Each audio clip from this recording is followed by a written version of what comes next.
미국 코넬 대학에 필레머라고 하는 이제 노인학을 공부하는 교수님이 계세요.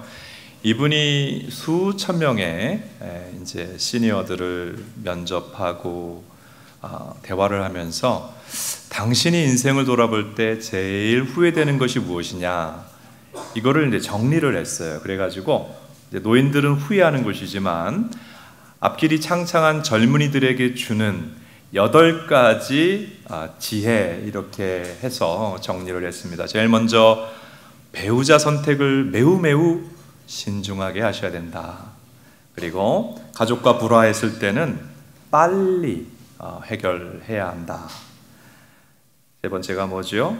사랑의 감정은 그때그때 말로 표현하라. 좀 더 여행하라. 쓸데없는 걱정에 시간을 낭비하지 말라. 정직하라. 편안한 데 안주하지 말고 좀 더 나은 자신이 되기 위해서 모험하고 도전하라. 건강하게 되는 생활 습관을 선택하라. 이제 이 8가지를 얘기했습니다. 하나씩 보면 이제 시간 사용에 대한 부분, 성공적인 인생을 위해서 시간 사용 잘해야 된다. 건강 관리 잘해야 된다. 정직해야 된다. 또 도전하라. 뭐 여러 가지 얘기가 나오는데 중복되어 나오는 것이 이제 1, 2, 3번이 다 똑같은 얘기예요. 사랑해야 한다. 사랑해야 한다.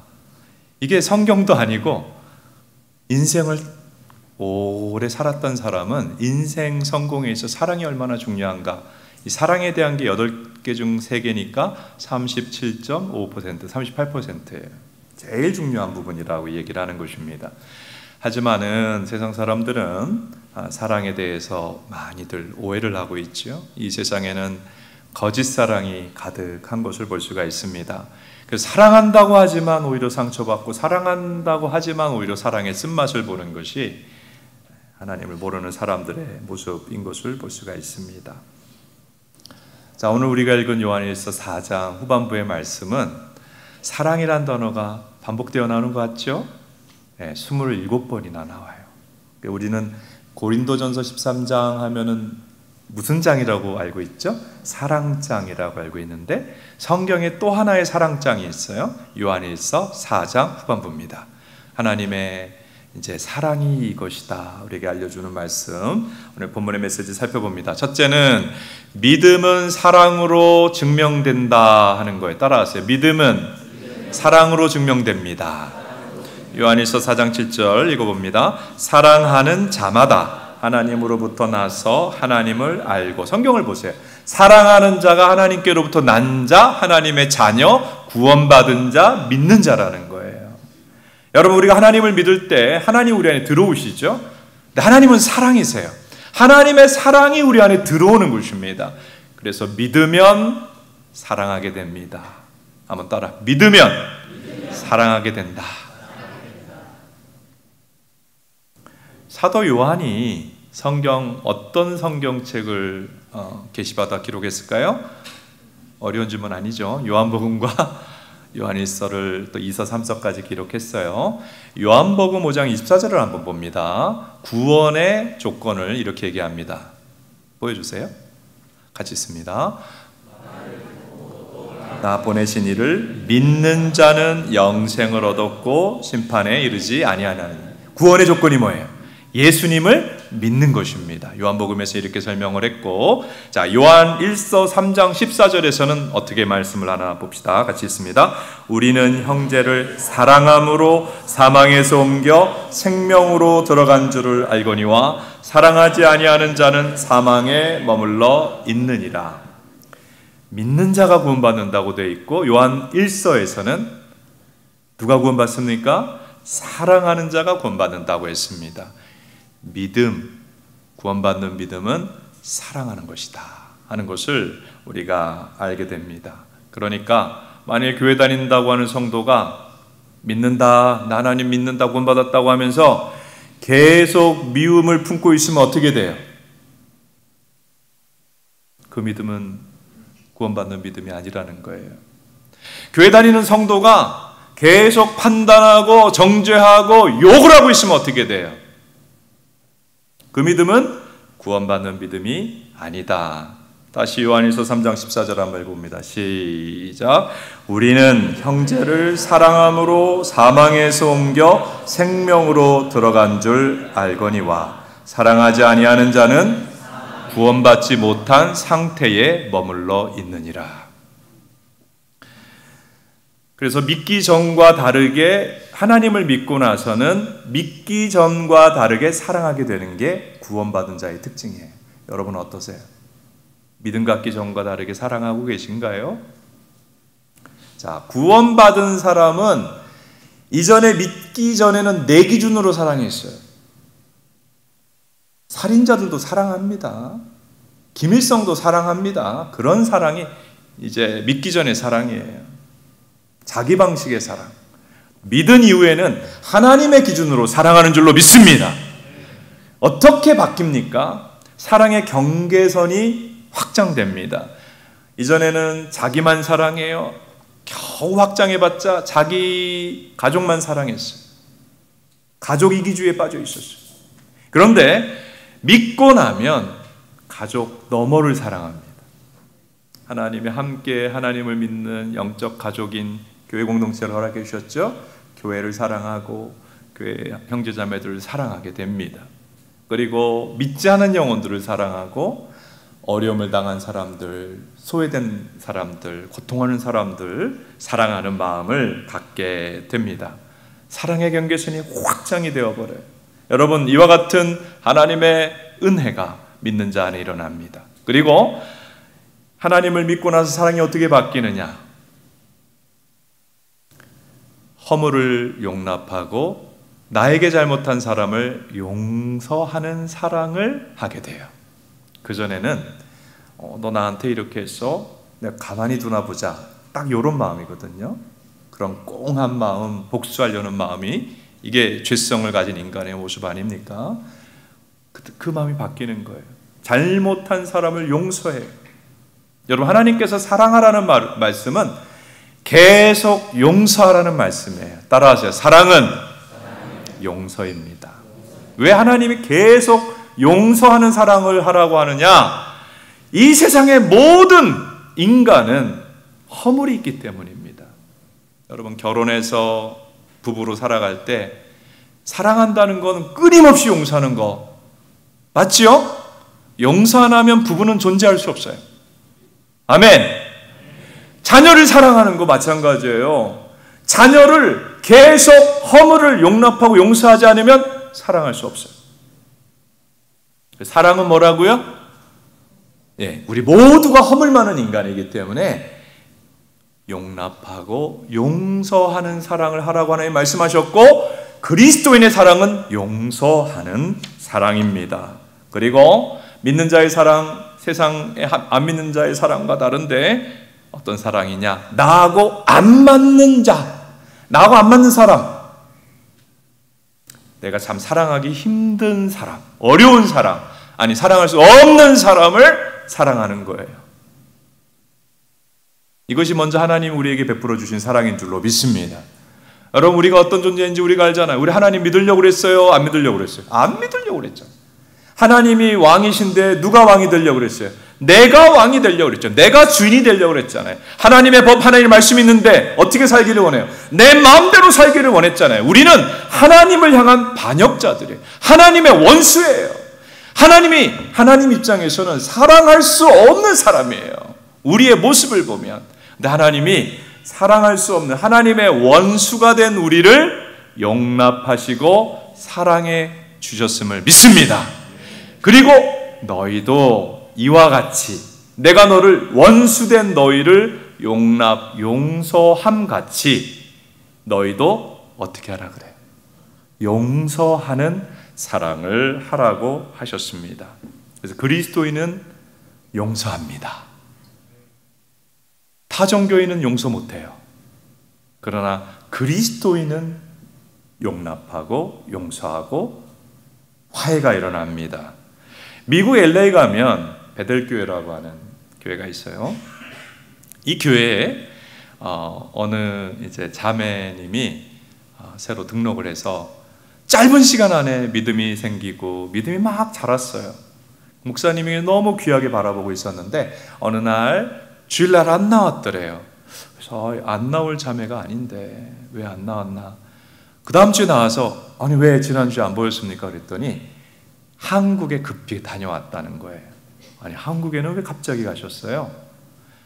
자기가 교회 나와서 하나님 말씀 배우면서 하나님 사랑을 알게 되었는데 하나님 사랑을 알게 되다 보니까 너무 마음에 걸리는 한 사람이 있었다. 그 사람이 언니인데 돈 문제로 갈등이 생겨서 지금 연락 끊고 원수처럼 지낸 지가 20년 됐다는 거예요. 그런데 하나님의 사랑을 알고 나니까 지금 그렇게 깨어진 관계에 있고 미워하며 사는 것이 죄라는 것을 알게 되어서 견딜 수가 없어서 급하게 비행기표를 끊어가지고 한국에 갔다는 거예요. 가서 언니를 만나가지고 언니 내가 평생 교회 안 다니다 교회 다니면서 언니를 미워했던 게 죄라는 걸 알게 됐다. 그리고 언니 잘못만 내가 생각했는데 내가 잘못한 거를 교회 다니면서 말씀 들으면서 알게 됐다. 언니 나 용서해달라. 어떻게 됐을까요? 그날 두 자매가 눈물로 화해하게 된 줄로 믿습니다. 이게 하나님 사랑받은 자의 모습이죠. 자, 그렇게 해서 이제 그 자매님이 교회 다시 나오고 있는데 몇 주 후에 언니가 한국에서 비행기 타고 왔더래요. 그리고 어떻게 됐을까요? 동생이 다니는 교회가 궁금해가지고 아니 교회라는 데가 어떤 데라서 이런 일이 일어나지? 교회를 나오게 된 줄로 믿습니다. 교회 나온 지 몇 주 만에 그 언니가 불교 신자였던 언니가 예수님 영접하고 기독교인이 되었습니다. 믿는 자는 누구처럼 사랑해요? 예수님 마음으로 사랑하기 때문에 막혔던 관계가 화해되고 회복되는 역사가 믿는 자에게는 일어나고 불신자에게는 안 일어나요. 여러분 우리는 믿음을 갖고 있지만 어떨 때 누군가 미워질 수 있어요. 누군가에 대해서 분노할 수 있어요. 그러나 믿는 자는 즉시 회개합니다. 이거 잘못됐구나. 그리고 그 미운 마음을 버리고 예수님의 주신 받은 사랑을 가지고 화해하고 다시 관계를 회복하게 되는 것이죠. 하나님이 이 모습을 보고 너는 그 사랑을 보니 믿음이 있구나. 우리 모두가 하나님께 사랑하는 모습으로 믿음이 있구나 인정받을 수 있는 은혜가 있기를 바랍니다. 두 번째 메시지는 사랑하면 하나님 사랑을 알게 된다 하는 것입니다. 자, 요한 1서 4장 8절에 보면 하나님은 무엇이라고 되어 있습니까? 사랑이시라. 또 16절에도 또 뭐라고 되어 있죠? 하나님은 사랑이시라. 제가 80년 중반 정도에 이제 사랑의 교회를 가게 됐는데 대부분의 교회는 뭐 이렇게 예배당 앞에 십자가가 있는데 거기는 특이하게 하나님은 사랑이시라 이렇게 턱 써놓은 거예요. 이 요한일서 말씀을 써놓은 거거든요. 굉장히 깊이 있게 마음에 와 닿았던 기억이 있습니다. 여러분 하나님 어떤 분이시죠? 하나님 천지창조하신 분이고 이 세상을 운영하시는 분이고 우리 인생을 생사와 복을 주관하시는 분이십니다. 근데 그 하나님은 비인격체, 무슨 코스모스의 아르케, 어떤 원리가 아니라 인격이세요. 하나님 인격이라는 거 어떻게 알 수 있느냐? 하나님의 형상으로 우리가 지음받았잖아요. 근데 우리 자신을 보면 인격이 있잖아요. 지정의가 있고 그다음에 교류가 가능하지 않습니까? 관계적 존재이지 않습니까? 하나님의 그 바로 관계적인 형상으로 우리를 지으신 거예요. 하나님 감정도 있으시고 이성도 있으시고 이게 다 하나님의 형상이에요. 그러므로 우리는 하나님과 교제가 가능한데 하나님은 사랑이시라고 그랬어요. 그러니까 하나님은 사랑의 근원이고 사랑이 충만한 분이시다. 성경은 말씀하고 있습니다. 그래서 하나님을 믿고 하나님을 만난 사람은 특징이 뭐냐 하면 하나님 사랑을 알게 되었어요. 그런 얘기를 해요. 자, 여러분 주변에 여러분 자신이 하나님 사랑을 알게 되었어요. 이 말이 매주마다 나오면 우리 지금 하나님과 정상적인 관계에 있는 거예요. 근데 교회 다니는 사람들 중에 어떤 사람들은 믿는다고 하고 교회를 다니는데 하나님 사랑을 못 느낀대요. 하나님 사랑 느껴본 적이 까마득하대요. 하나님 사랑을 모르겠대요. 이유를 알려드릴게요. 성경을 보면 몇 가지 이유가 있는데, 죄로 막혀 있으면 하나님 사랑이 하나도 안 느껴진다고 그랬어요. 하나님과 사이에 만약에 죄로 막혀져 있다면 해결을 보셔야 돼요. 교회 다니는데 하나님 사랑이 단절되어 있다, 이것처럼 비극이 어디 있어요? 그리고 또 하나 이유가 있는데, 상처입니다.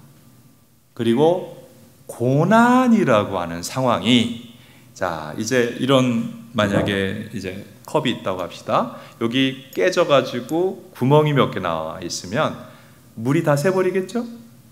우리 마음에 하나님 사랑은 부어지고 있어요. 하나님 사랑은 안 부어졌다가 부어졌다는 게 아닙니다. 부어지는데 상처나 고난으로 인한 괴로움이 구멍이 되어서 빠져나가 버리는 거예요.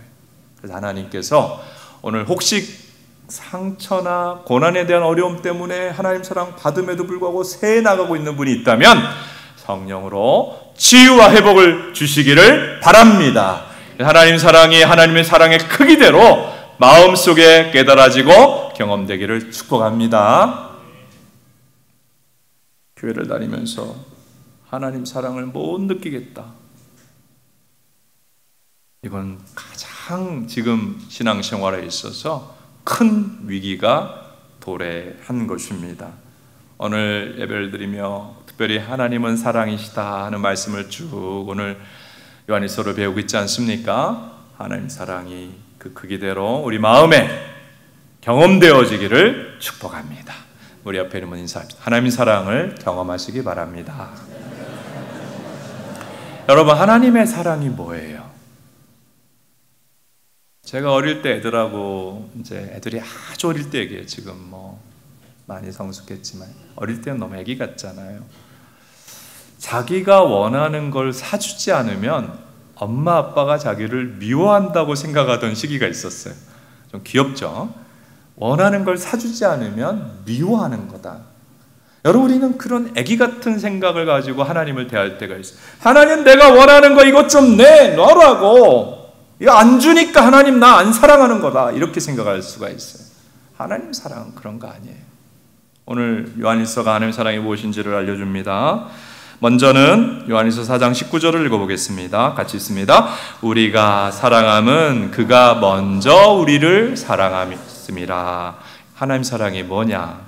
하나님이 스스로 말씀하는 얘기 들어보세요. 하나님이 먼저 우리를 사랑하신 것이 하나님 사랑이에요.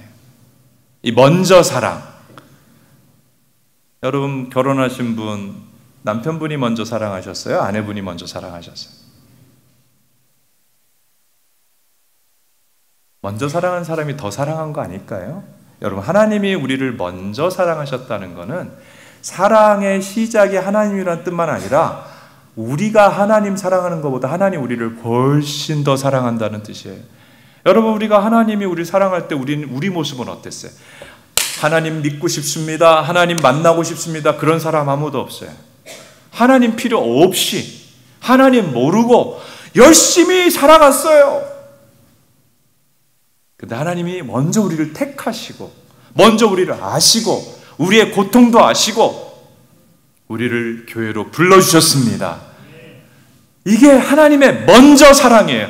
나보다 먼저 사랑하실 뿐만 아니라 내가 하나님 사랑하는 것보다 하나님이 나를 먼저 깊이 사랑하셨어요. 그 사랑에 이끌려. 여러분, 만약에 남편분이 아내를 먼저 사랑했다면 대체로 그런 거 아니에요? 여자분은 남편에게 저런 남자 나는 결혼하고 싶지 않다 그랬지만은 남자분이 너무너무 사랑하니까 그 먼저 사랑에 감화를 받은 거 아니에요? 여러분, 우리가 교회 왜 나와 있어요? 하나님이 먼저 사랑해 주셔서 나를 부르심으로 우리가 이 자리에 나오게 된 줄로 믿습니다.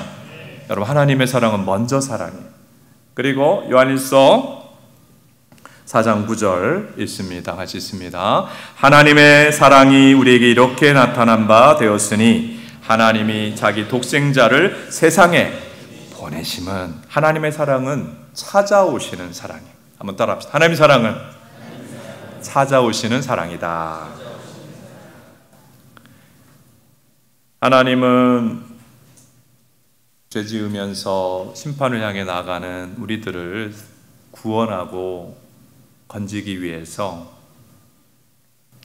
하나님의 아들 보내셨어요. 누구를 보내셨어요? 예수님을 보내셨어요. 이 말은 하나님이 직접 우리를 찾으러 오셨다는 거예요.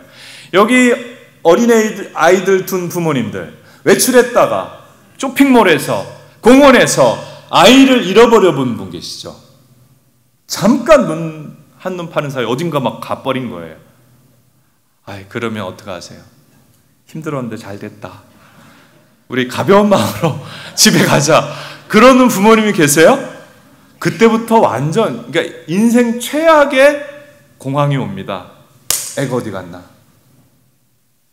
찾습니다. 근데 얼마나 찾아요? 몇 시간 찾아요? 한 2시간 찾으면 진짜 힘들거든요. 그걸 못 찾았어요. 어쩔 수 없다, 이게 운명이다, 끝냅니까? 어떻게 해요? 그 아이 못 찾으면 저녁까지 찾고 밤새도록 찾습니다. 무슨 말이냐면 찾도록 찾습니다. 여러분, 하나님이 이 땅에 오시기가 쉬워요? 너무너무 어려운 거예요. 제가 그런 비유를 해요. 하나님이 인간이 되는 것은 인간이 바퀴벌레 되는 것보다 어렵고, 하나님이 이 땅에 오는 것은 우리가 주재원으로 저 루안다에 파견받는 것보다 훨씬 어려운 거다. 사랑으로 찾아오셨다. 여러분, 하나님이 우리를 찾으러 이 땅에 오심을 믿으시기를 바랍니다. 그리고 우리를 찾기 위해서 나보다 먼저 믿은 내 가족을 통해서 하나님이 손을 내미세요. 먼저 믿은 부모, 먼저 믿은 자녀 통해서 내 손을 붙잡으라고 나의 마음에 손을 하나님이 내밀어 주세요. 세상 사람들은 다 야박해요. 내가 잘해줄 때는 하하호 하다가 조금만 자기 마음에 안 들면 딱 끊어버려요.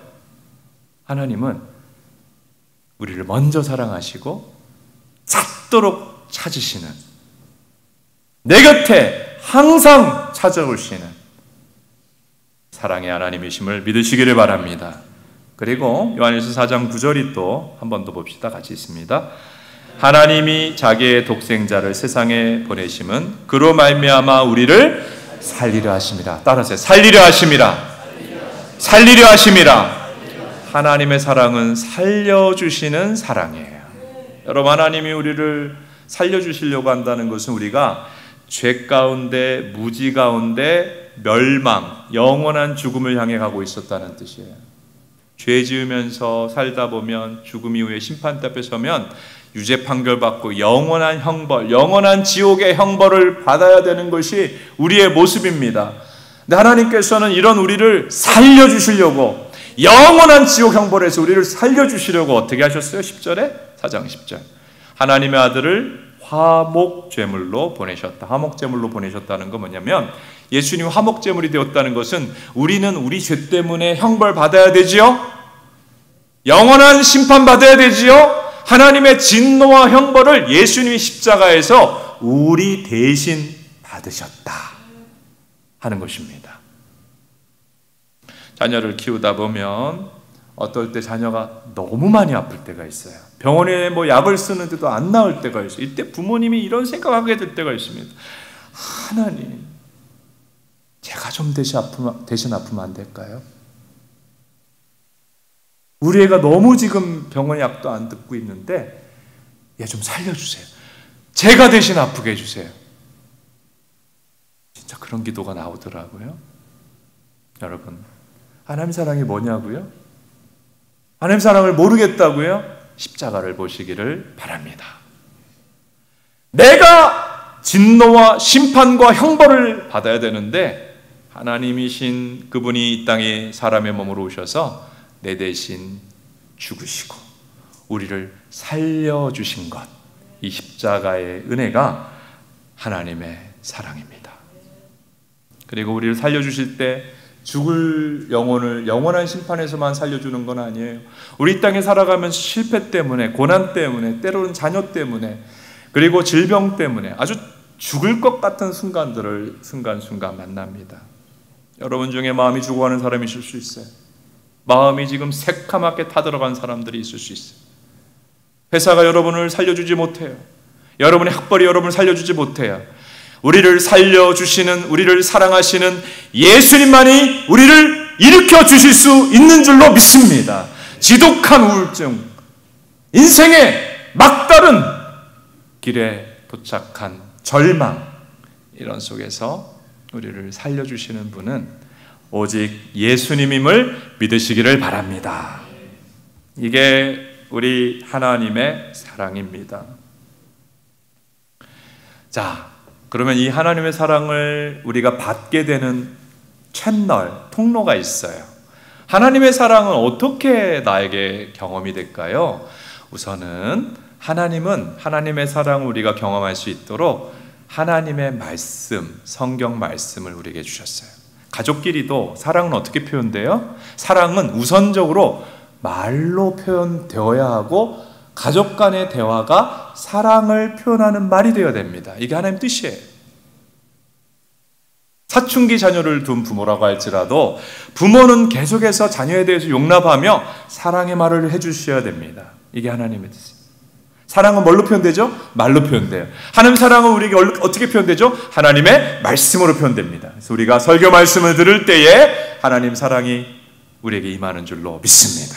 성경을 읽고 묵상할 때에 하나님의 사랑이 임하는 줄로 믿습니다. 성경은 뭐예요? 나를 향한 하나님의 사랑의 이야기예요. 말씀 속에서 하나님의 사랑을 풍성히 경험하는 저 여러분 될 수 있기를 축복합니다. 그리고 또 하나님의 사랑의 채널은 성령님입니다. 성령님. 로마서 5장 5절을 같이 읽어봅니다. 우리에게 주신 성령으로 말미암아 하나님의 사랑이 우리 마음에 부은 바 됨이니. 하나님 사랑 난 몰라요. 솔직하게 이런 마음이 있는 분들 잘 들어보세요. 지성으로 깨달아지지 않아요. 하나님의 사랑은 성령이 우리 마음에 임할 때에 성령으로 부어지는 거예요. 성령님이 언제 임하세요? 예배 때 임합니다. 기도할 때 임합니다. 그러므로 여러분 하나님 사랑을 알고 싶으면 간절하게 목숨 다해 예배하시기를 바랍니다. 기도하시기를 바랍니다. 너무 예배에 진심이 없고 최선이 없고 기도가 너무 약하면 성령이 부어지고 하나님 사랑이 부어지는 게 약할 수 있어요. 기도와 예배가 우리의 기도와 예배 차원이 새로워지기를 축복합니다. 그래서 하나님의 사랑이 정말 물붓듯이 부어지는 예배와 기도의 시간들이 되시기를 바랍니다. 그리고 오늘 요한일서 4장 12절에서 하나님 사랑이 부어지는 우리가 잘 생각하지 못하는 비밀을 알려줍니다. 같이 읽습니다.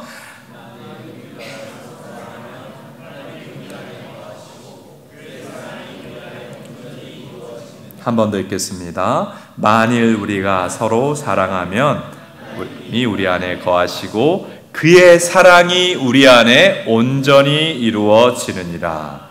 자, 이 말씀을 거꾸로 하면 어떻게 될까요? 우리가 미워하면 하나님의 사랑이 끊어진다. 우리가 미워하고 분노하면 마귀가 나를 장악하는 거예요. 미움과 분노를 사람에게 주는 존재는 뭐예요? 하나님이에요, 마귀예요? 마귀입니다. 미워하고 분노하는 마음을 갖고 있는 시간만큼 마귀가 날 장악하고 있는 거예요. 그래서 우리가 그 마음을 회개하고 사랑을 하면 하나님 사랑이 부어집니다. 다시 한번 요한일서 4장 12절 있습니다. 만일 우리가 서로 사랑하면 하나님이 우리 안에 거하시고 그의 사랑이 우리 안에 온전히 이루어지느니라. 우리가 하나님 말씀대로 사랑하면 하나님 사랑이 우리에게 부어진다 그랬어요. 이게 좀 이해가 되도록 설명을 드립니다. 탤런트 김태희 아세요? 서울대 출신의 연예인이죠. 이 김태희 씨가 최근에 이제 방송 프로그램에 나와가지고 딸이 둘 있고 딸 키우는데 너무너무 힘들다 그러면서 눈물을 흘렸대요. 대학 입시 공부하는 것보다 일하는 것보다 애들 키우는 게 훨씬 힘들더라. 맞죠? 특별히 애들이 어릴 때 얼마나 힘듭니까? 여기 아마 젊은 부부들 또 조금 어린 애기가 있는 부부들 같은 경우에 애가 밤에 잘 잡니까? 밤에 안 자고 자꾸 깨서 힘들게 합니까? 자꾸 깨고 뭐 우유 달라고 그러고 기저귀 갈아달라고 그러고. 그러니까 애기가 어릴 때는 특히 잠을 제대로 못 자면서 완전히 체력이 방전되고 얼굴에 막 눈알에 다크서클 쫙 내려오고 정신이 하나도 없이 살아가지 않습니까? 너무너무 아이 키우는 게 육아가 힘들어서 울기도 하면서 어느 날 문득 드는 생각이 뭐예요? 엄마 아빠가 생각이 나죠. 우리 엄마 아빠가 나를 이렇게 고생하며 키우셨구나. 아이를 사랑하려고 하다 보니까 누구의 사랑을 깨닫게 돼요? 엄마 아빠의 사랑을 깨닫게 돼요. 여러분 지금 여기 자녀들 있다면 잘 들어보세요. 좀 젊은 자녀들, 엄마 아빠 사랑 잘 모르겠다. 여러분이 결혼해갖고 아기가 생기면 그 아기가 어릴 때 키우면서 엄마 아빠 사랑이 깨달아질 줄로 믿습니다. 반드시 아기를 키워보시기 바랍니다. 그러면 엄마 아빠가 얼마나 사랑했는지 절절히 깨닫게 돼요. 한번 따라서 사랑하려고 하면 사랑을 받는다. 자, 하나님은 사랑이세요. 그래서 우리가 하나님 뜻대로 사랑하면 하나님이 사랑을 할 수 있도록 부어주세요. 그래서 미워하는 자는 하나님 사랑이 끊어지고 사랑하는 자는 하나님 사랑이 부어집니다. 하일리 나우엔이 하버드 교수직을 버리고 장애인 공동체에 들어가서 봉사하고 섬기면서 너무 행복했다 그러죠? 교수였을 때보다. 그 이유가 뭐냐 하면 사랑을 실천할 때 하나님 사랑이 물 붓듯이 부어지기 때문입니다. 오늘 이 자리에 있는 우리 모두 하나님 말씀대로 뜻대로 사랑을 실천하며 더 하나님께 깊은 사랑을 받는 은혜가 있기를 바랍니다. 세 번째 본문의 메시지입니다. 믿는 자에 대한 하나님의 심판은 얼마나 사랑을 실천했는지를 보시는 것입니다. 얼마나 사랑을 실천했는지 평가하시는 것입니다. 마태복음 25장은 최후의 심판에 대해서 달란트의 비유, 또 양과 염소의 비유로 우리에게 말씀합니다. 우리는 이 마태복음 25장을 많이 묵상해야 돼요. 우리는 지금 신앙생활을 하고 있어요. 그 결과가 최후의 심판 날입니다. 그렇잖아요. 학생이 공부는 왜 해요? 졸업하려고 하는 거잖아요. 그러니까 우리에게 있어서 신앙의 끝 부분은 주님의 심판대 앞에 서는 거예요. 자, 믿지 않는 사람들은 심판대 앞에 섰을 때 무엇을 고해야 됩니까? 죄를 고하고 죄에 대해서 판결을 받습니다. 죄를 심판하는 것이 불신자에 대한 하나님의 심판대에서 하나님의 일이에요. 믿는 자는 어떻게 되죠? 어떤 사람은 가끔 착각을 해요. 나 예수님 믿으니까 심판은 없이 그냥 천국에 가는 거 아니냐. 성경을 너무 모르셔가지고 그런 오해를 하는 일이 있는 것입니다. 믿는 자도 심판대 앞에 서요, 안 서요? 설까요, 안 설까요? 우리가 다 그리스도의 심판대 앞에 서리라. 성경에 명백히 기록되어 있습니다. 자, 불신자는 죄에 대해서 판결하시는 거. 우리는 뭘 심판하세요? 달란트 비유에 의하면 하나님이 우리에게 주신 시간, 돈, 재능, 모든 것을 하나님을 위해서 어떻게 사용했는지를 평가하신다 그랬어요. 하나님과 하나님 나라에 유익한 인생을 살았느냐, 남기는 인생을 살았느냐, 그거를 보시겠다 그랬어요. 근데 그 하나님 나라와 하나님을 남기는 게 뭐예요? 사랑하는 것입니다. 하나님의 심판의 내용은 내가 너에게 준 은혜와 너의 모든 준 것을 가지고 너는 하나님을 어떻게 사랑했고, 교회를 어떻게 사랑했고, 이웃을 어떻게 사랑했고, 불신자를 어떻게 사랑했고, 어려운 이웃을 어떻게 사랑했는지 그것으로 보시겠다는 거예요. 그래서 이 양과 염소의 비유, 최후의 심판에 나오는 양과 염소는 다 교회를 다닌 사람이에요, 안 다닌 사람이에요? 다닌 사람이에요. 근데 왜 천국에 가는 양이 있고 천국에 못 가는 교회 다니는 염소가 있죠? 양과 염소의 비유 핵심은 뭐였어요? 믿는다는 믿음을 보셨어요? 아니면 뭐를 보셨어요? 사랑의 실천을 보시죠. 최후의 심판대 앞에서 우리는 어떻게 사랑했는지를 평가받습니다. 그래서 예수님께서는 성경의 모든 하나님의 명령을 딱 한 단어로 요약해서 우리에게 대계명과 대사명으로 알려주셨어요. 뭐예요? 하나님 사랑하라, 이웃을 사랑하라, 불신자를 구원하라. 이게 똑같은 메시지예요. 사랑으로, 사랑이란 계명을 우리에게 주신 것입니다. 그래서 믿는 자는 하나님을 그 무엇보다 사랑하고, 믿는다는 것은 내 곁에 있는 사람을 이전에 내 원래의 마음과 다르게 사랑하고, 가족을 사랑하고, 교회를 사랑하고, 성도를 사랑하고, 아멘입니까? 목회자를 사랑하고, 불신자를 사랑하고, 선교지의 영혼들을 사랑하고, 어려운 이웃들을 사랑하는 것, 이것이 우리의 믿음이에요. 자, 근데 오늘 요한일서가 얘기하는 것이 4장 17절을 한번 보세요. 여러분 17절 18절을 한번 같이 또박또박 읽어보겠습니다. 이로써 사랑이 우리에게 온전히 이루어진 것은 우리로 심판날에 담대함을 가지게 하려 함이니 주께서 그러하신과 같이 우리도 이 세상에서 그러하니라. 사랑 안에 두려움이 없고 온전한 사랑이 두려움을 내쫓나니 두려움에는 형벌이 있음이라. 두려워하는 자는 사랑 안에서 온전히 이루지 못하였느니라. 이 말씀을 우리가 깨닫지 못하고 그냥 살아왔을 거예요. 사랑 안에 두려움이 없다는 게 무슨 뜻일까? 심판대 앞에 섰을 때 하나님이 내 인생을 심판하실 때 저 예수님 믿습니다. 그러니까 너는 양이다 그러는 게 아니라 뭘로 평가하신다 그랬어요? 사랑을 어떻게 실천했는지를 평가하신다 그랬잖아요. 그런데 내가 하나님 앞에 서보니까 지금 앞사람 염소라고 판정받고 너는 교회 다니는 가짜 신자였다 그러고 지옥 간단 말이에요.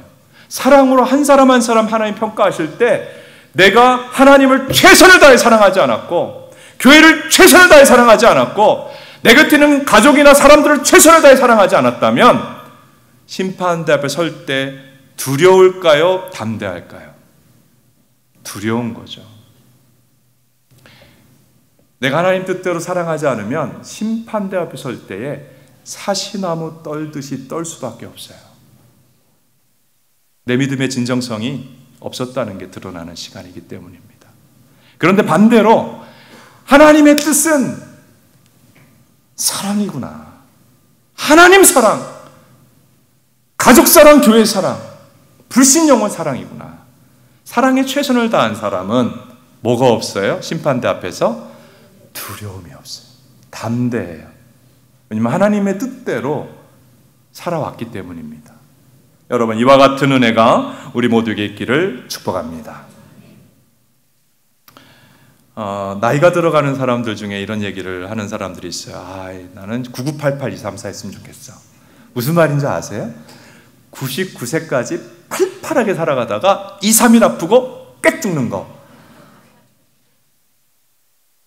그 교회 다니는 사람들 중에도 9988-234 나이 들어서 자꾸 드러눕고 병치레하지 않고 깨끗하게 살다가 하나님 앞에 가면 좋겠다. 여러분, 이거 기도하는 사람들이 적지 않겠는데 좋은 기도입니다. 근데 그것만 기도하면 안 돼요. 편안하게 죽는 거에 대한 기도잖아요. 편안하게 죽는 것만 기도하는 사람은 성경을 모르는 사람이에요. 오늘 성경을 보니까 하나님의 심판대 앞에서 어떤 신자는 사시나무 떨듯이 두려울 거다. 왜? 별로 사랑한 게 없어. 하나님을 최선을 다해 사랑한 것도 아니야. 교회를 정말 사랑했던 것도 아니야. 불신령을 사랑해서 구원했던 것도 없어. 가족들 앞에 맨날 사랑하지 못했던 부모였어. 그러면 너무너무 두려울 거 아니에요. 편하게 죽을 것만 기도할 게 아니라 심판대 앞에서 두렵지 않을 것을 심판대 앞에서 하나님 앞에 담대할 수 있도록 우리가 기도해야 될 줄로 믿습니다. 심판대 앞에서 내 인생을 쫙 보니까 많은 시간이 분노했고 미워했고 정죄했고 욕했고 그런 삶이 다 차 있어요. 하나님 뭐라 그러시겠어요? 믿는다고 하는데 집에 가서는 그렇게 부부간에 싸우고 자녀를 용납하지 못하고 불신령을 사랑해 본 적이 없다면 하나님 뭐라고 하시겠어요? 여러분 뭘 기도하세요? 우리는 여러 가지 개인적 간구 제목이 있어요. 앞날을 놓고 기도하기도 하고 재정 축복을 기도하기도 하고 하나님 나의 일을 축복해 주세요. 일의 축복도 기도하고 자녀 잘 되게 해주세요. 자녀 잘 되게 기도하고 건강 회복하게 해달라고 기도하고 여러 가지 기도합니다. 다 필요하지요. 그러나 우리가 믿는 하나님의 자녀라고 오늘 성경 말씀 앞에서 우리가 가장 1순위로 기도해야 되는 것은 사랑을 구하는 기도이어야 될 줄로 믿습니다. 하나님 앞에 그것으로 우리 인생이 평가받기 때문입니다. 오늘 설교 제목이 뭐예요? 사랑을 구하십시오. 한번 옆에 있는 분들에게 인사합시다. 사랑을 기도하십시오. 여러분 사랑을 구하고 기도한다는 것은 우리는 인간이기 때문에 우리는 죄성이 있기 때문에 언제든지 분노하고 언제든지 미운 마음 들 수 있어요. 거기까지는 괜찮아요. 그런데 건강하고 정상적인 기독교인은 아이쿠 사탄이 주는 마음이 들어왔네. 빨리 회개합니다. 이게 사랑을 구하는 기도예요. 빨리 회개합니다. 마귀가 미움의 집을 짓지 않게 합니다. 회개합니다. 즉시 회개합니다. 여러분 이와 같은 은혜가 있기를 바랍니다. 그리고 이렇게 기도합니다. 하나님, 다른 모든 기도보다 간절한 기도가 뭐냐면 하나님 나에게 사랑하라고 말씀하는데 제게 사랑이 부족합니다. 그리고 하나님, 가족 안에서도 사랑 실패합니다. 사랑을 부어주십시오. 사랑을 부어주십시오. 사랑을 힘을 주십시오. 하나님의 마음으로 사랑하게 해주십시오. 여러분, 이 기도가 우리 믿는 우리들에게 가장 우선적이고 가장 중심적인 기도가 되어야 되는 줄로 믿습니다. 그래서 이전과 다르게 배우자를 사랑하게 되고 이전과 다르게 자녀들을 사랑하게 되고 이전과 다르게 불신자를 사랑해서 영혼구원하게 되고 이전과 다르게 이웃을 사랑하게 되고 소외된 자들을 사랑하고 이전과 다르게 교회를 사랑하고 성도를 사랑하고 목회자를 사랑하고 선교사들을 사랑하고 하나님, 내 인생은 남은 인생은 지금까지는 내가 잘 몰라서 그랬습니다. 하나님 앞에 부끄러움 없게 사랑하는 인생이 되게 하옵소서. 이 기도가 우리의 기도가 되어야 될 줄로 믿습니다. 그러할 때 그렇게 사랑을 삶의 최우선 목표로 삼고 기도하며 하나님 주시는 사랑으로 사랑하는 삶을 살아갈 때 하나님이 우리의 믿음을 구원받은 믿음, 하나님의 자녀의 믿음으로 인정해 주실 것입니다. 이와 같은 은혜, 다시 한번 사랑을 간구하기로 결단하고 사랑을 실천하는 삶 살기로 결단하는 우리 모두가 될 수 있기를 바랍니다.